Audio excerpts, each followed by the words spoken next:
Backlash 2000 is the best Backlash WWE has ever produced. I'm telling you that now in the first few seconds of a 20-minute video because the rest of this is me proving it. 5 rules, 10 cards, 1 verdict. Welcome to the T-Drop Strong Brew No Soft Behavior. If you're new around here, we are doing wrestling for the marks by a mark. Today, we are going over some of the Backlash events, and these are all going to get graded against the same 5 rules. Same scorecard for every show, no nostalgia bias, no recency bias. Hit the subscribe for the kind of takes mainstream wrestling press won't touch. So let's get into this drop. 5 rules, each one scored out of 10, 50 points possible. 1. Card depth. How many matches actually mattered? 2. Match quality. How well did they wrestle top to bottom, not just the main event? 3. Crowd and atmosphere. Did the building elevate the show? 4. Storyline payoff. Did this feel like a real WrestleMania fallout or a placeholder PLE? And 5. Rewatch value. Would you actually sit through the whole card again today? Same scorecard for every show, same 5 numbers, highest total wins. Very simple. 2 open loops before we start. 1, I'll tell you what separates a great Backlash from a good one when we get to number 3. 2, Backlash 2004 has a higher match quality score than my number 1. And I'll tell you why I still didn't put it to the top. Strap in. Let's get into this. At number 10, we have Backlash 2005. Card depth, 6 out of 10. We have Hogan, HBK, Edge, Benoit, Batista, Triple H, Shelton Benjamin, Jericho. All on one card. On paper, that's deep. In practice, though, half the booking didn't matter past the night. Match quality, 7. Edge and Benoit's last man standing was genuinely violent. Shelton and Jericho was a clean match. Batista and Triple H is one of Batista's best of that year. Crowd, 5. Manchester, New Hampshire, polite crowd. They reacted, they just didn't carry the night. Storyline payoff, I will give it a 5. This is where it all falls apart for this pay-per-view. Hogan and HBK was a nostalgia tag, not a fallout from anything that's happened before. Half the matches existed because they had to fill in the card for that night. Rewatch value. This is a 6. You'll watch the last man standing match, that's for sure. But you're honestly gonna skip everything else. Total, 29 out of 50. Great matches don't equal great show. And that's why this is number 10. At number 9, we have Backlash 2016. The card depth, I would give it a 6. First post-brand split SmackDown PLE, loaded with first-time moments, right on top and depth. Match quality, I will give it a 6 because AJ versus Ambrose was good. It just wasn't great. The mid-card was uneven. The Bray or in Kane situation hurt the card. Crowd, a solid 7. Richmond was hot for Becky that night. That moment alone bumps this rule up a point. Storyline payoff, I would say I would give it an 8. This is where it scores for the whole card. AJ Styles winning his first WWE title. Becky as the first ever SmackDown Women's Champion. Heath Slater and Rhino winning tag gold off the back of an actual storyline. 3 first time evers in one night. Pretty much all the receipts are there when it comes to why this score gets it. Rewatch value, 5. You watch for history, not for the matches when it comes to this PLE. Overall, this show gets a total of 32 points out of 50. Historical weight, but a mid-card drag. That's why it's number 9. At number 8, we have Backlash 2001. The card depth itself, you would have to give it a 6 because from the top 3 matches are pretty much stacked, but the bottom, unfortunately, those 3 matches is what drags the PLE. Match quality, I will give it a 9. The highest mark on the list so far. Benoit and Angle in the 30-minute Ultimate Submission match is in the conversation for one of the best technical works of the entire Attitude Era. The two-man power trip versus Undertaker and Kane main event is the genre exercise done right. Shane and Big Show in a last man standing was a genuine spectacle. For crowd, I would give it a 7. The Allstate Arena was hot for the main event. Quieter for the comedy though. And the storyline payoff, I would give it a 7. Direct WrestleMania 17 fallout. The power trip pays off the heel turn, Benoit and Angle pays off months of build. And for rewatch value, I will also give it a 7. Skip the opener and the comedy for this PLE. The top 3 matches are essential. For that, I will give this a total of 36 points out of 50. Bangers, bad pacing, but still, it deserves its spot at number 8. Quick T-drop sidebar before we go higher. Backlash is the most honest PLE on the calendar. WrestleMania has the budget, SummerSlam has the spotlight, Survivor Series have the gimmicks. Backlash has honestly nothing. No theme, no built-in stakes. So when a Backlash scores high on this card, it's because the wrestling earned it. There's nowhere to hide when it comes to that. Keep that in your head as we go to the top 6. And without further ado, let's get back on the list. At number 7, we have WrestleMania Backlash 2022.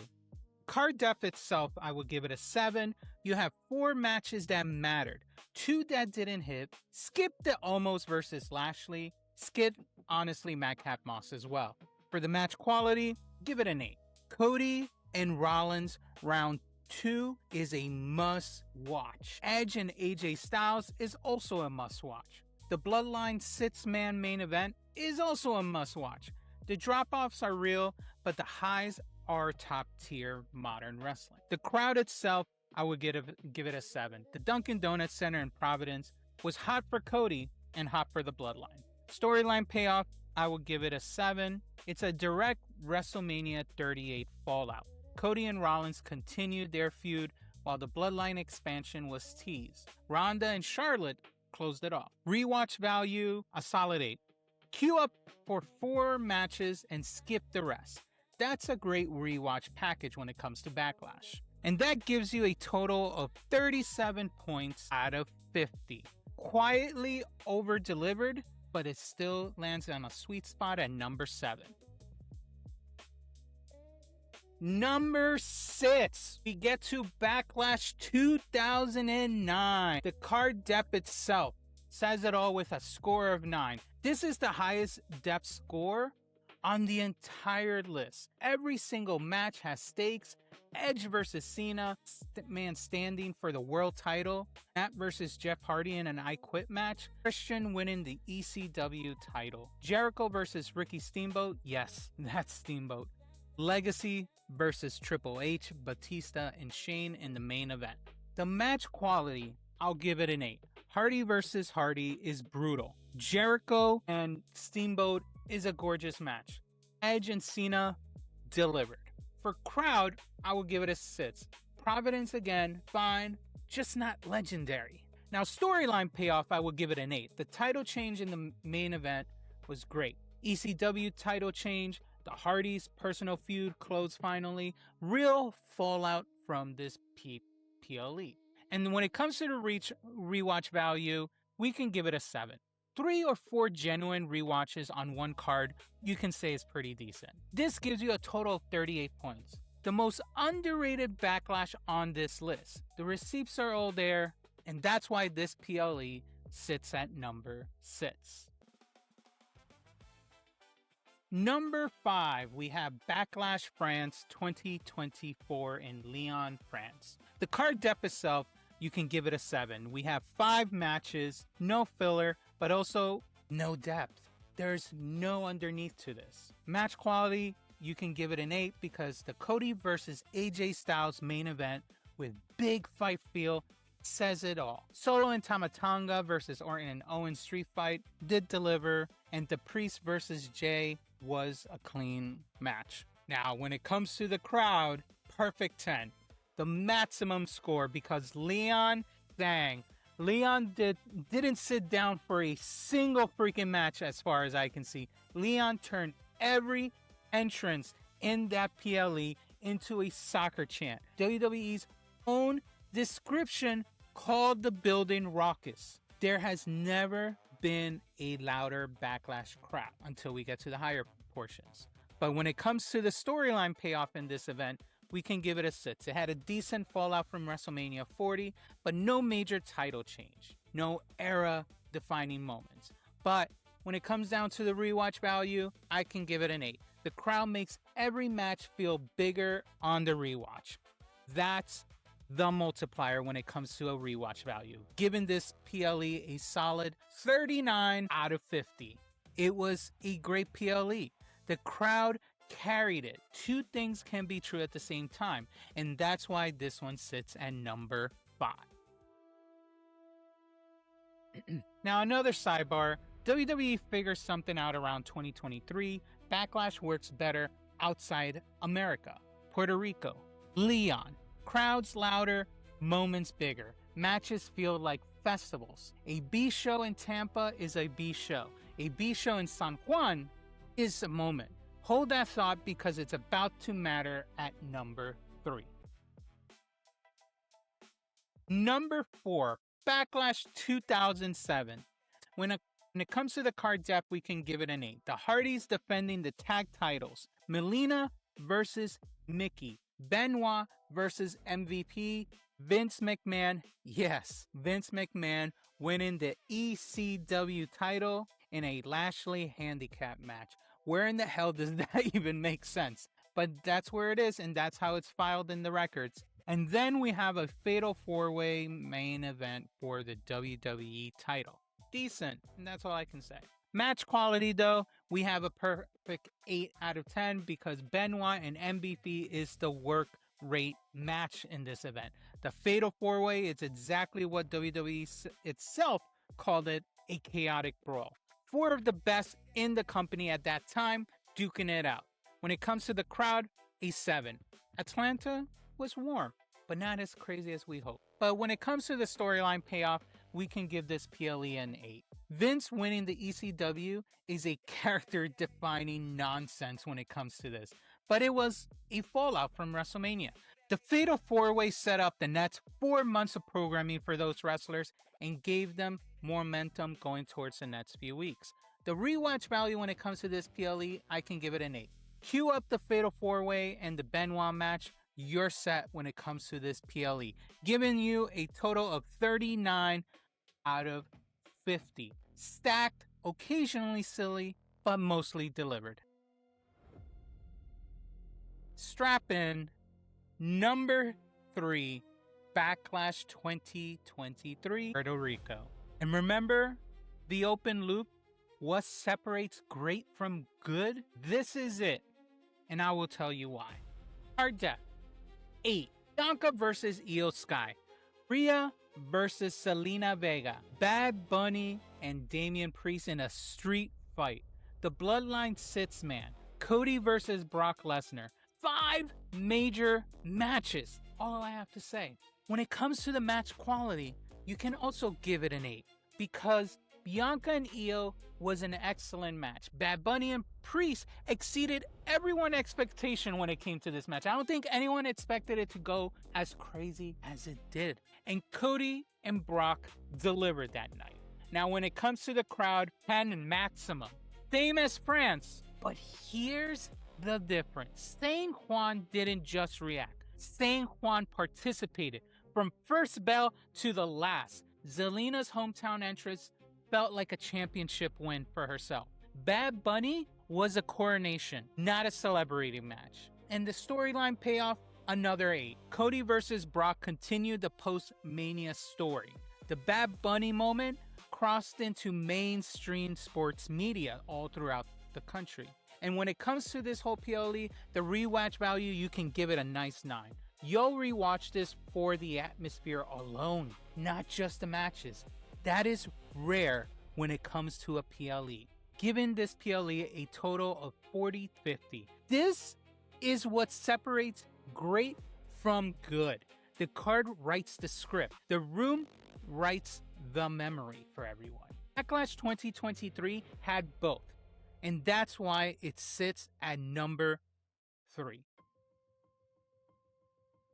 Sitting at number 2, we have Backlash 2004. We have a work rate monster PLE. Card depth 8. 5 matches that mattered, no filler. Match quality, we give it a 10. Maximum score. The only 10 on this list: Shelton Benjamin versus Ric Flair. Shelton's coming out party. Jericho versus Christian, closing one of the best storylines of that year. Victoria versus Lita. Randy Orton versus Mick Foley in a hardcore rules match that made Randy Orton's career. He doesn't main event WrestleMania later without that match. And Chris Benoit defending the World Heavyweight title against HBK and Triple H in a triple threat. Bell to bell, this is the best wrestling on the list. Crowd 8. Edmonton was molting for Benoit, Canadian World Champion in his prime. And when it comes to the storyline payoff, a 9. Direct WrestleMania 20 fallout, Benoit's reign continues, Orton becomes a top heel, and Shelton arrives. When it comes to the rewatch, give it a 9 because every match holds up till today when it comes to this Backlash, giving you a total of 44 out of 50. Higher match quality score than my number 1. So why isn't it number 1? Because Backlash 2004 is a wrestling show. Backlash 2000 is a wrestling show and an event. That's the gap, and that's why this is number 2. And the explanation is right now. Number 1, Backlash 2000. Best Backlash ever produced. Card depth on its own, 9. Edge and Christian versus X-Pac and Road Dogg. Dean Malenko versus Scotty 2 Hotty. A wild hardcore title match. Eddie Guerrero versus S.A. Rios. Benoit versus Jericho. The Rock versus Triple H main event with Shane McMahon as a guest referee. 6 matches, 0 filler. Match quality, another 9. Benoit and Jericho is one of the best technical matches on any B show that decade. Edge and Christian is at its peak when it comes to this match. The Rock and Triple H delivered the main event. 1 point off 10 because the hardcore match is just a vibe match. It's really not a great match. Now, crowd, an absolute 9. Verizon Center was in there the moment the glass shattered. And when I mean about that, let's get to it. Storyline payoff, 10, perfect score. The only 10 in this category on the list. The run-in that brought Stone Cold Steve Austin back after months out. That image, that sound of the glass shattering, Austin walking through the curtain, is one of the most replayed Attitude Era moments. It's an era-defining payoff. When it comes to this PLE, the rewatch value is a 9. You'll rewatch this card top to bottom, not just one match, giving you a total of 46 out of 50, the highest score on the list. Here's where I stand when it comes to the PLEs. Backlash 2004 has better pure wrestling. Backlash 23 has a better building, a better crowd. Since 2024 has an equal crowd.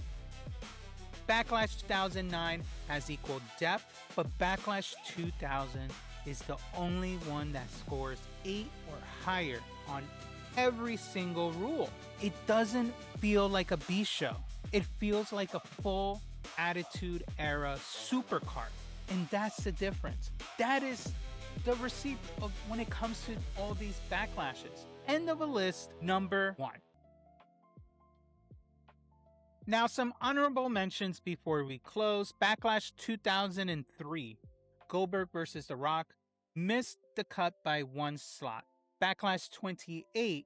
AJ versus Shinsuke. Criminally underrated match. Backlash 2002. Hogan winning the undisputed title from Triple H. Nostalgia carried it. The rest of the card, though, couldn't keep up. And there you have it. Hope you guys enjoy that. Drop your scorecard in the comments and let me ask you 3 questions. 1, which rule did I score wrong? 2, which show did I underrate?